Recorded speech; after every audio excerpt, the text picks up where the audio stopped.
G'day everyone and welcome to video 3.1.5 from the Legal Studies guy.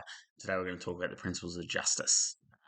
So really pivotal and key dot point in the first two areas of study in Unit 3. So vitally important that we get through this in good detail today. I love this quote. The best preparation for tomorrow is doing your best today, said by H. Jackson Brown Jr. Don't know who they are, or what their life story is, but hey, great quote. Doing your best today. And this really comes back to that. You might have heard the saying before, the 5 Ps of it's prior preparation prevents poor performance. And the idea is that, as things come up, tomorrow stressful situations occur, be it school-based SACs, assessments, things like that. The work that we do today and doing our best today is going to make us more comfortable, feel better, more responsive in those stressful situations that occur. So if you give less than your best today, and we don't mean, 100% like superstar effort every day, I just mean the best that you are capable of on each given day. If you do that, then as things come up in life that are challenging, you're going to be much better placed to respond to them than if, you coast along and don't give your best. So, as I said, principles of justice today. So, really important dot point because of this key skill. So, there's this key skill here: evaluate the ability of the criminal justice system to achieve the principles of justice. And what that means is that basically every content point from here on, we are going to need to be able to link back to these principles of justice. So it's an overarching knowledge point that actually covers the next, effectively, I think, 7 or 8 dot points of the study design. So our essential question: what are the principles of justice and how does our legal system promote them? Hopefully at the end of this you'll be able to answer that. Now, what I mean by this key skill, I want to be really clear on this. I'll come back to these definitions in a moment, is just here.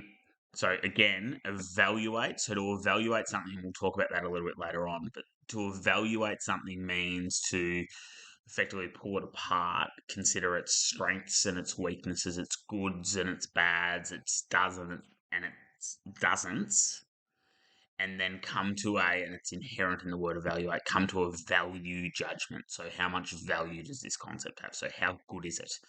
And what we're doing is we're coming to a value judgment. So how good, to what level is our criminal justice system able to achieve fairness, equality, and access? But there's this really key piece of language here: during a criminal case. Now, if you've watch the first 4 videos, and we might update them at some point to remove them. So if they're not there, don't stress. But if you've watched the first 4 videos when these are first up, you might notice at the end of them I reference the principles of justice and go through fairness, equality, and access. That's actually an error on my behalf. With this new study design, the idea is that because of this wording during a criminal case, and here during a criminal case, the principles of justice are contained to these effectively 1, 2, 3, 4, 5, 6 dot points, content points. So as we go through these next 6 videos, legal aid, plea negotiations, right through to legal practitioners, impacts of costs, etc., at the end of them, I'm always going to reference back to, so how do these things connect with, promote or not promote fairness, equality, and access? So in terms of fairness, equality, and access, we don't need to be able to link them to these things because that's not in the scope of the study design.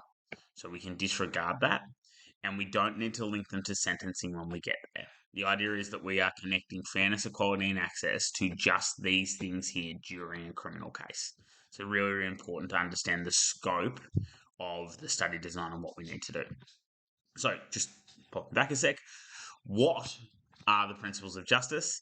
The principles of justice are fairness, equality, and access. In the last study design for the 5 years of it, there was a lot of confusion at times, particularly between fairness and equality, because they're quite, or can be seen as quite similar. And we really didn't know initially what VCAR really wanted us to do with these three concepts. And we had to wait for a bunch of exams effectively to come out for assessors to hand down effectively, similar to how judges do, to hand down their interpretation of what fairness, equality, and access meant in terms of answering questions, to then develop our definitions of them.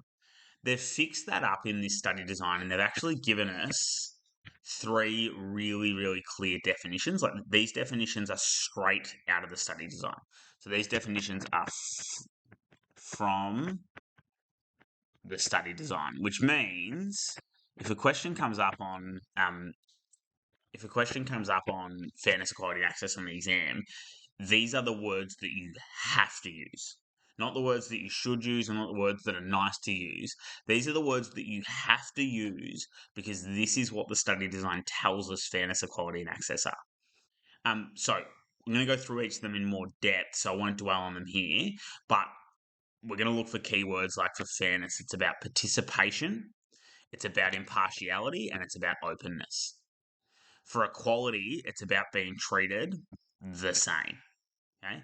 And if needed, switching things around, implementing things to remove disparity and advantage and disadvantage. And it's a little bit of a change. It's not necessarily applying the same thing to the same person every single time. We are able to make adjustments for people.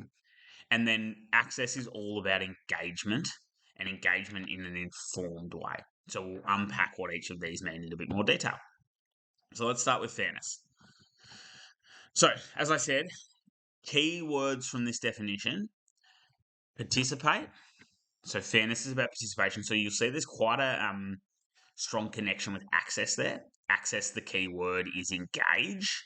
Fairness has participate. So a key element of fairness is that we can participate in the justice system, particularly in criminal matters.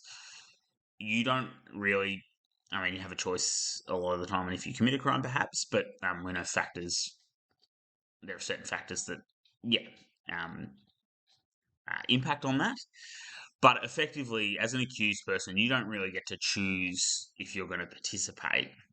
You're charged with an offence and you have to participate. So it's not going to be as applicable here as it will be in civil law when we talk about, actually having control of your case and filing claims and stuff like that, but might be relevant because the principles of justice apply to every stakeholder. So they apply to the accused person, they apply to victims, they apply to the general community. So participation could be like victims and the community, like through juries, particularly enable participation of the community, which is then connected to fairness.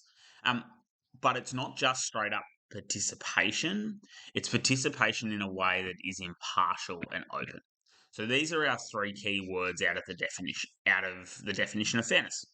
So what does that actually mean? Unpack that a little bit further. Well, impartiality means free from bias and prejudice.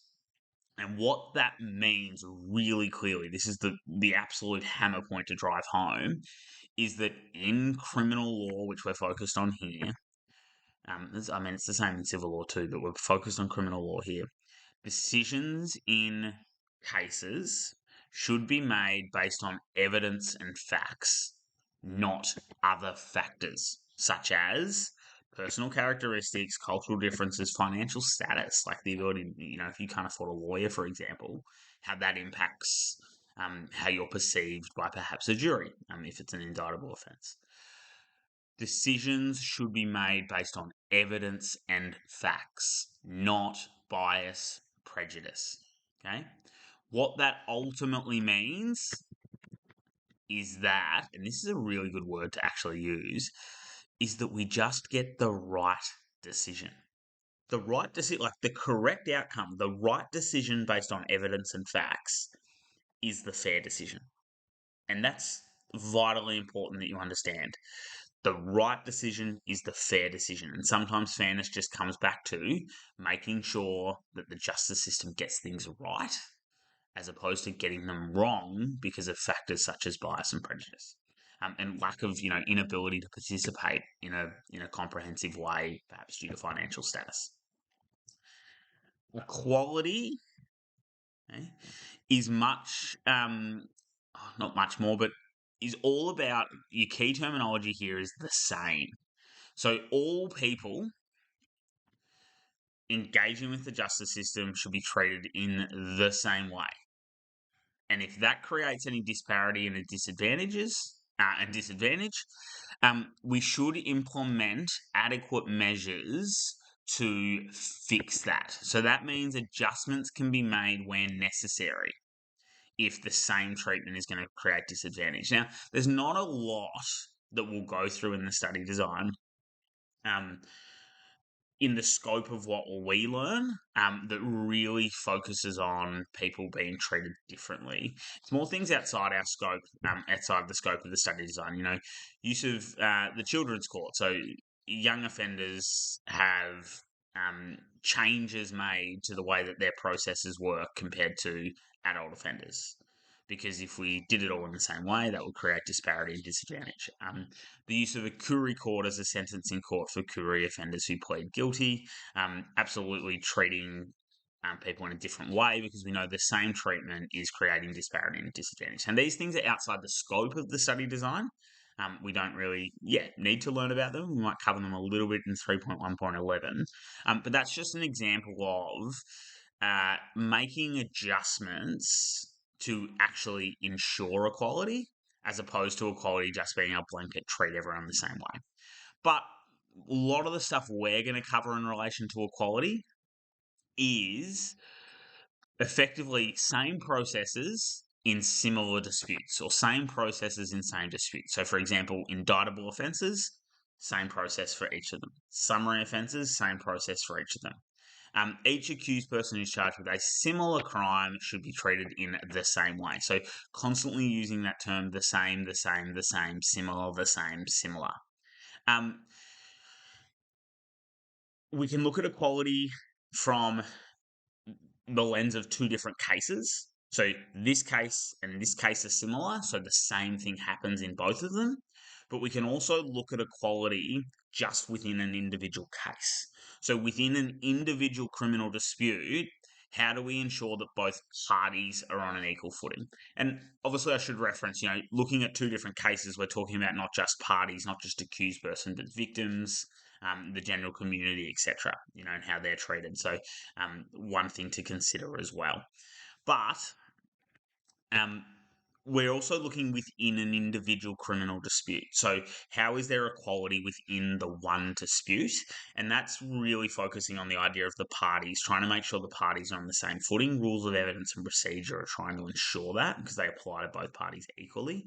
But you can straight away think about, the increased burden on the prosecution.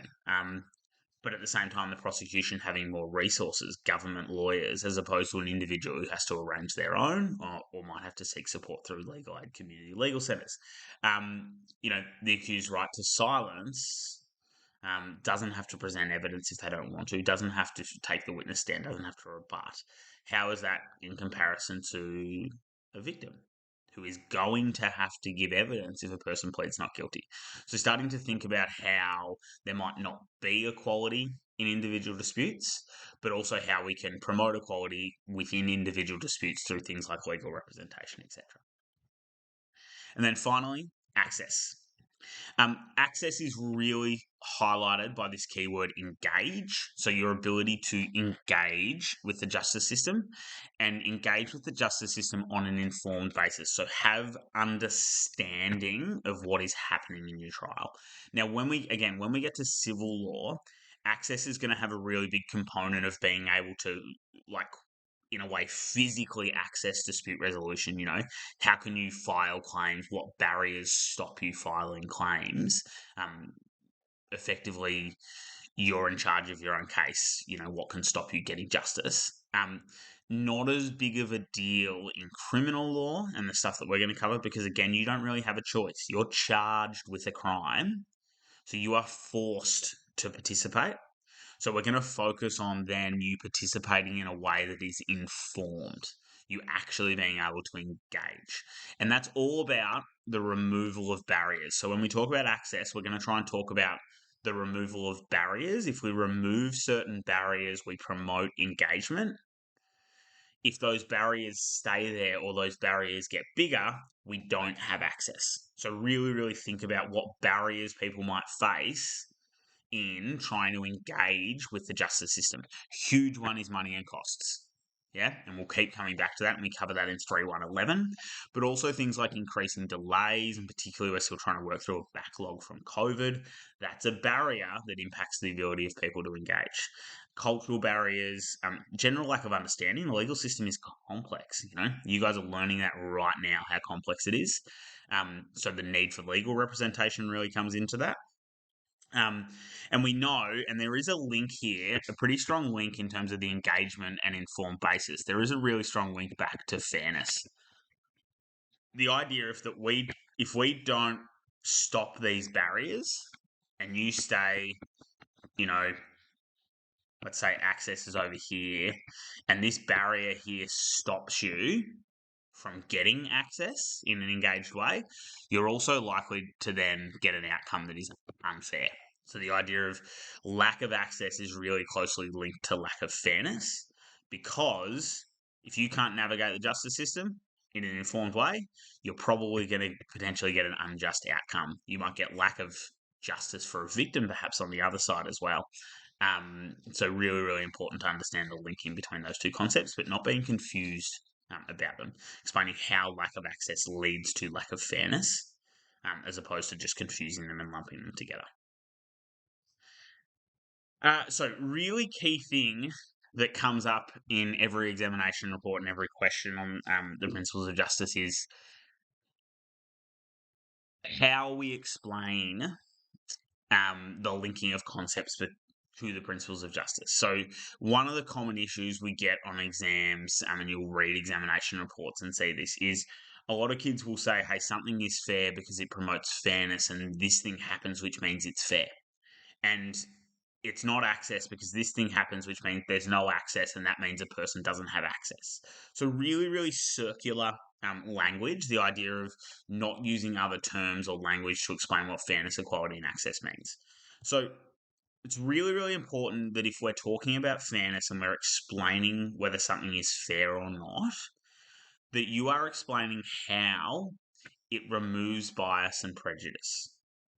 The use of a jury of 12, for example, means if any person, it's a panel, if any person of that 12 has a bias or prejudice towards, say, an accused person, the panel, the other 11, the panel process should mean that bias or prejudice that person holds does not factor into their decision, because the other panel members would hold them accountable. This leads to fairness.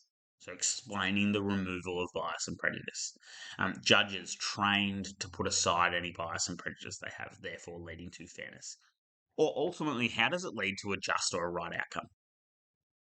Explaining something is fair is just talking about, hey, this thing happens. This means the decision is going to be correct. Rules of evidence, for example, make sure that prejudicial evidence, evidence that could sway the jury based on, that aren't relevant, isn't introduced into a trial. As a result, we get the right outcome, which is fair. Equality, really, really key, just who is being treated the same. Is it victims across different disputes? Is it an accused person from dispute? Is it the accused and the prosecution?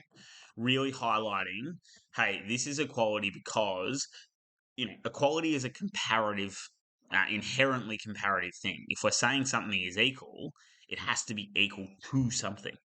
So it's inherently a comparative term, which means if you're explaining equality, you need to use comparison. So who is being treated the same? This victim and this victim, or this accused person and this accused person, or within a trial, the accused person and the prosecution.